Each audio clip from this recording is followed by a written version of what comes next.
Hello Animax lovers, मैं हूँ Animax और आप देख रहे हैं एनिमेक्स रिवाइवल। आपकी भारी डिमांड पर और वोट्स के आधार पर पेश है स्पाई एक्स फैमिली पर एक डिटेल्ड वीडियो। शुरू करते हैं। स्पाई एक्स फैमिली, जैसा नाम वैसा anime. The anime belongs to a spy family जो दुनिया को बचाने के लिए सीक्रेट मिशंस करती है। तो कहानी की शुरुआत होती है इस दुनिया के सबसे बड़े स्पाई ट्वाइलाइट के इंट्रो से। ट्वाइलाइट एक स्पाई जो बहुत सारे सीक्रेट मिशंस को बड़ी सफलता के साथ अंजाम देता आया है। ट्वाइलाइट को एक और सबसे बड़ा साथी, सबसे अनोखा मिशन मिलता है जिसमें उसे at any cost with in 7 days 7 दिनों के अंदर एक बच्चा पैदा करना है। सही सुना आपने। और ये बात सुनकर ट्वाइलाइट हैरान होता है कि आखिरकार 7 दिनों में बच्चा कैसे पैदा करे, वो भी बिना वाइफ के। आप समझ सकते हो, असल में मिशन का उद्देश्य बच्चे पैदा करके पॉपुलेशन बढ़ाना नहीं है। तो बात यह है कि इस मिशन को स्टार्ट करने के लिए और सक्सेसफुली अंजाम देने के लिए ट्वाइलाइट को चाहिए थी एक फैमिली, साफ शब्दों में एक बच्चा और एक वाइफ। मिशन का नाम है ऑपरेशन स्ट्रिक्स। मिशन कुछ ऐसा है कि इस दुनिया में शांति और अमन कायम रखने के लिए ट्वाइलाइट को एक इंसान की जासूसी करनी है। इसका नाम है डेस्मंड। डेस्मंड सबसे बड़ा खतरा है इस दुनिया में शांति कायम रखने के लिए। डेस्मंड ज़्यादा लोगों से मिलता नहीं है और वो सिर्फ एक ही दिन अपने बिल से बाहर निकलता है, मेरा मतलब अपने घर से बाहर निकलता है, और वो दिन है उसके बेटे का स्कूल एनुअल फंक्शन। ट्वाइलाइट को एक बेटी चाहिए जो उसी स्कूल में एडमिशन ले और फिर उसी बहाने वो डेस्मंड पर मिल सके और उस पर नज़र रख सके और साथ ही उसके इविल प्लान्स के बारे में जान सके। इसी मिशन के लिए ट्वाइलाइट उसी एरिया में एक घर लेता है और खुद की फेक आईडी बनाता है। वो खुद का नाम लॉयड फॉजर रखता है। साथ ही वो एक अनाथ आश्रम से एक बच्ची को भी एडॉप्ट यानी गोद लेता है। इस तरह लॉयड उर्फ ट्वाइलाइट ने विद इन 2 days 2 दिन के अंदर बच्चा पैदा कर लिया, वो भी बिना वाइफ के। जिस बच्ची को लॉयड ने एडॉप्ट किया था उसका नाम है आनिया। अब इस बच्ची के पास कुछ स्पेशल पावर्स हैं। आनिया एक टेलीपैथ है, यानी वो लोगों के दिमाग को पढ़ सकती है। सामने वाला ह्यूमन इंसान अपने मन में क्या सोच रहा है वो अपनी टेलीपैथ पावर से पता लगा सकती है। उसे ये पावर्स एक लैब में मिली थी जहां उस पर कुछ साइंटिस्ट ने एक्सपेरिमेंट्स किए थे और रिजल्ट आप देख ही सकते हो। अब इस पावर्स के बारे में लॉयड को नहीं पता, हालांकि आनिया ये बात जानती है कि उसके नकली पापा असल में एक असली स्पाई है। ये जान वो बहुत खुश होती है। लॉयड आनिया से कहते हैं कि अब से वो दोनों एक फैमिली में हैं, तो तुम्हें मुझे एज अ फादर बुलाना होगा। साथ ही किसी को पता नहीं चलना चाहिए कि तुम मेरी नकली बेटी हो। जिसके रिस्पांस में आनिया एक पर्सन से कहती है कि ये इंसान मेरे असली पापा है और मैं इनकी असली बेटी हूँ। इसके बाद लॉयड और आनिया अपने घर जाते हैं। घर पर जाते ही आनिया टीवी देखने लग जाती है। कुछ देर बाद लॉयड उर्फ ट्वाइलाइट अपने स्पाईगिरी करने के लिए घर से बाहर निकलता है। उसकी गैर मौजूदगी में आनिया लॉयड के स्पाई गैजेट्स को छेड़ती है। उसी दौरान उसे एक रेडियो ट्रांसमीटर मिलता है जिसका यूज़ करके आनिया खेल खेल में ही गलती से दुश्मनों को उनके घर का लोकेशन बता देती है। अब ये बात आनिया को नहीं पता। लॉयड के अब्सेंस में कुछ इविल गुंडे लॉयड के घर आते हैं और आनिया को किडनैप कर लेते हैं। लॉयड घर आता है और घर की हालत देखकर वो समझ जाता है कि उसकी बेटी, फेक बेटी आनिया किडनैप हो चुकी है। लॉयड स्पाई दिमाग लगाता है और उसका इस्तेमाल करके किसी तरह आनिया को बचा लेता है और उन किडनैपर्स को बिना साबुन के धो डालता है। इस इंसिडेंट के बाद लॉयड अपना घर बदल लेता है और साथ ही आनिया और लॉयड एक दूसरे घर में शिफ्ट हो जाते हैं। इसके बाद लॉयड सोचता है कि मिशन को शुरू करने के लिए आनिया का सबसे पहले ईडन स्कूल में, जहाँ पर डेस्मंड का बेटा पढ़ता है, वहाँ पर एडमिशन होना ज़रूरी है। सो जब तक आनिया का ईडन स्कूल में एडमिशन नहीं होगा तब तक वो डेस्वन पर नज़र नहीं रख सकता। सो आनिया का ईडन स्कूल में एडमिशन करने के लिए बहुत सारे प्रोसेसेस हैं। तो पहला स्टेप है आनिया का रिटन एग्ज़ाम।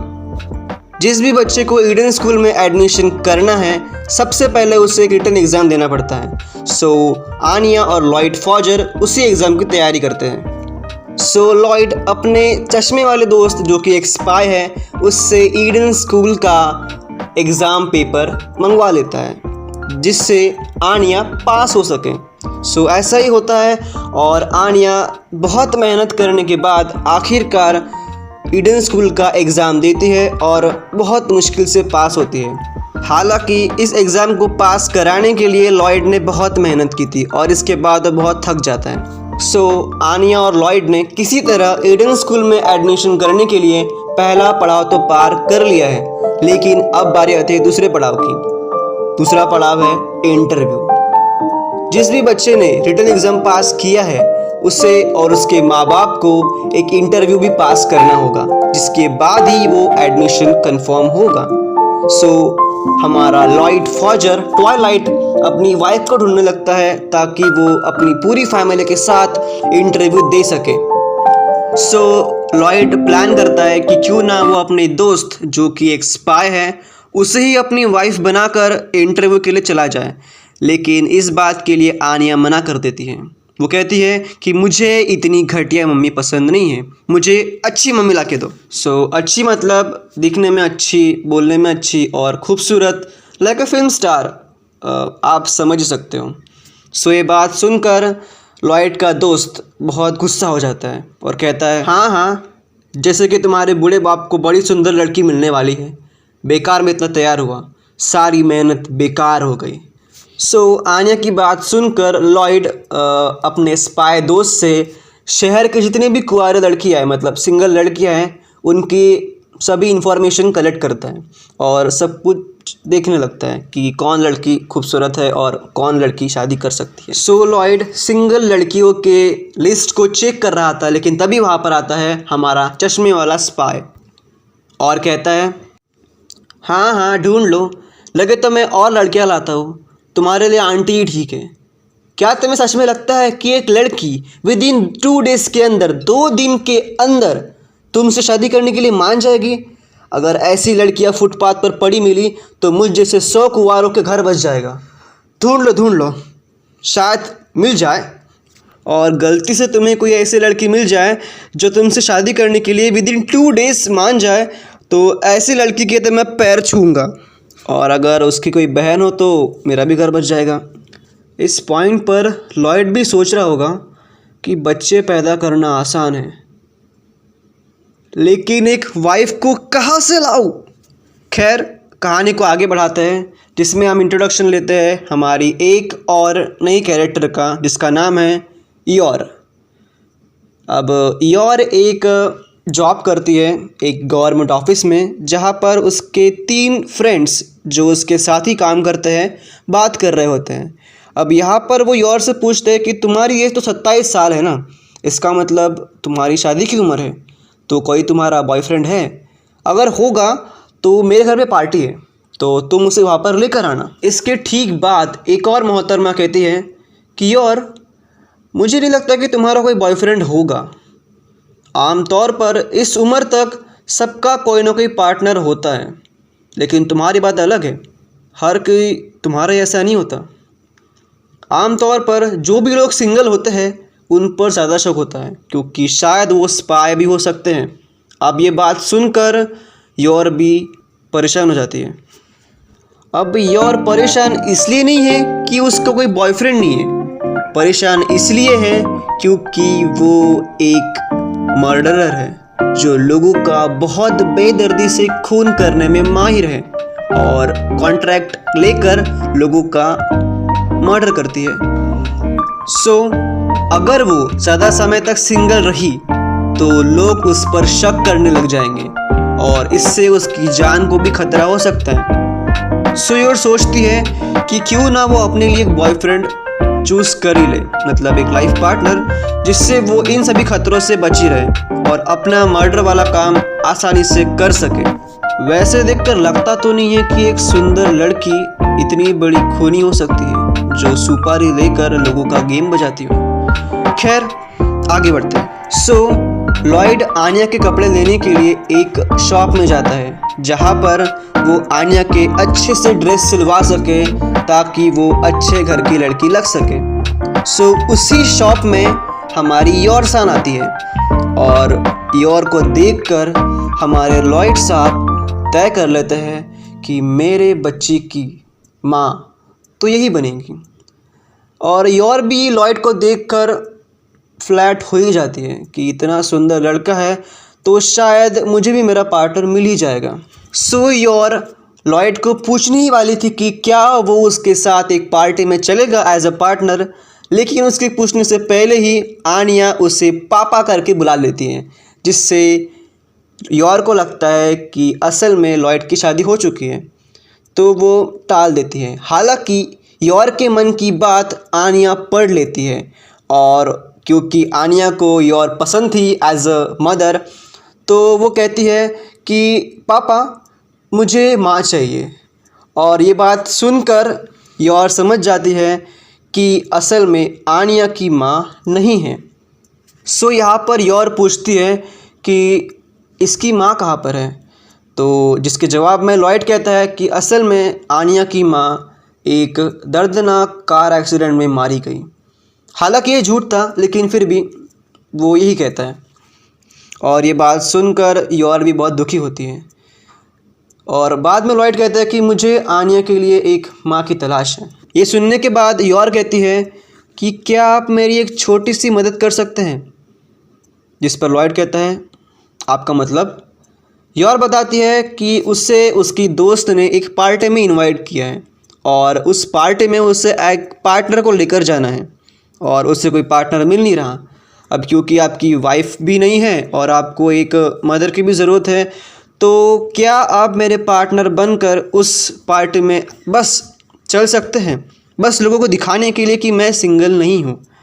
और ये सुनकर लॉयड भी मान जाता है, लेकिन एक शर्त पर। वो कहता है कि मैं आपके साथ पार्टी में चलूँगा, लेकिन आपको मेरे साथ आन्या की माँ बनकर उसके स्कूल इंटरव्यू में चलना पड़ेगा, जिससे उसका अच्छी सी स्कूल में एडमिशन हो जाए और मेरे कॉलेज को सुकून मिले।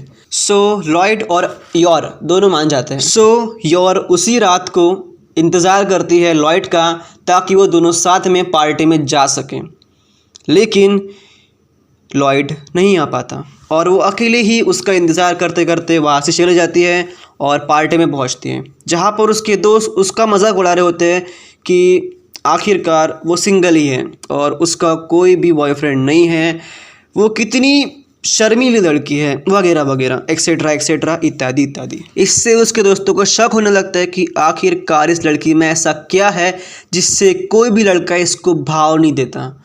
और ये सुनकर योर भी शर्मिंदा होकर वहाँ से जाने लगती है, लेकिन तभी वहाँ पर एंट्री होती है हमारे हीरो लॉयड की और कहता है माफ़ करना, मुझे थोड़ी देर हो गई। असल में मेरा एक पेशेंट था जिससे हैंडल करने में मुझे टाइम लग गया और मेरा उसी में एक्सीडेंट भी हो गया। सो हाय, मैं हूँ लॉयड, योर का पति। और ये सुनने के बाद वहाँ के सब लोग शॉक में होते हैं कि आखिरकार जिस लड़की का कोई बॉयफ्रेंड नहीं था उसने शादी कब कर ली।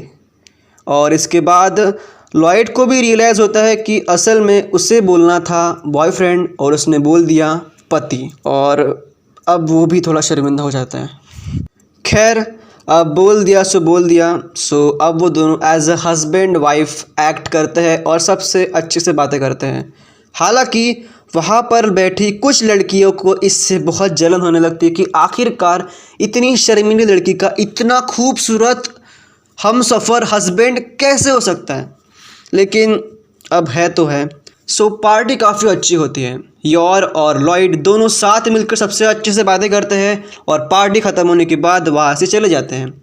सो रास्ते में योर और लॉयड पर कुछ गुंडे हमला करते हैं। अब हमारा लॉयड तो है स्पाई, सो स्पाई पर हमला करेंगे कुछ गुंडे, समझ सकते हो। अब यहाँ पर यॉर पूछती है कि आखिरकार ये आप पर हमला क्यों कर रहे हैं, जिसके रिस्पॉन्स में लॉयड कहता है कि असल में ये मेरे पेशेंट हैं। अब मैं एक डॉक्टर हूँ तो मेरे पेशेंट्स थोड़े अलग किस्म के हैं, सो वो थोड़े पागल हैं और मुझ पर हमला करने रहे। अब इस बात पर यॉर भी यकीन कर लेती है। इसके बाद वो गुंडे यॉर और लॉयड पर बंदूकों से हमला करते हैं, जिसके रिस्पॉन्स में हमारा लॉयड कहता है कि मेरे पेशेंट कुछ ज़्यादा ही वायलेंट हैं और इसीलिए उन्हें अलग ट्रीटमेंट की ज़रूरत है। जिसके बाद लॉयड उन गुंडों को बहुत मारता है और बाद में और से कहता है कि ये एक नई तरह की ट्रीटमेंट है, जिसे कहते हैं लातों के भूत बातों से नहीं मानते हैं, और फिर वो लातों के भूतों को बहुत ज़बरदस्त मारता है। साथ ही यहाँ पर कुछ गुंडे लॉयड पर पीछे से हमला करते हैं, लेकिन लॉयड को बचाने के लिए यॉरसन अपना ज़ोरदार किक उस गुंडे के मुंह पर मार देती है और वो गुंडा एक ही किक में ढेर हो जाता है। और इस पर यॉरसन कहती है कि माफ़ करना, मैंने आपके पेशेंट को बहुत ज़ोर से मार दिया। तो यहाँ पर लॉयड कहता है कि अच्छी बात है, शायद तुम काफ़ी अच्छी डॉक्टर बन सकती हो, कीप इट अप। सो यहाँ पर हस्बैंड वाइफ, मेरा मतलब लॉयड और यॉर, दोनों मिलकर गुंडों की कस की पिटाई करते हैं और इसके बाद वो वहाँ से जाने लगते हैं।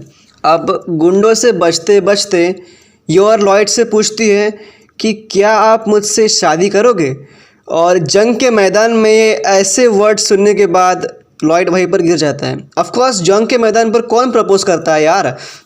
सो यॉर कहती है कि असल में क्योंकि मेरा कोई बॉयफ्रेंड नहीं है, लोग मुझे शक की नज़र से देखते हैं, और वैसे भी आपको आपके बेटे के लिए माँ चाहिए, तो क्यों ना हम अपनी नकली शादी कर लें, मतलब इससे आप दोनों का फ़ायदा हो जाएगा और मेरा भी फ़ायदा हो जाएगा, तो क्या हम शादी कर सकते हैं।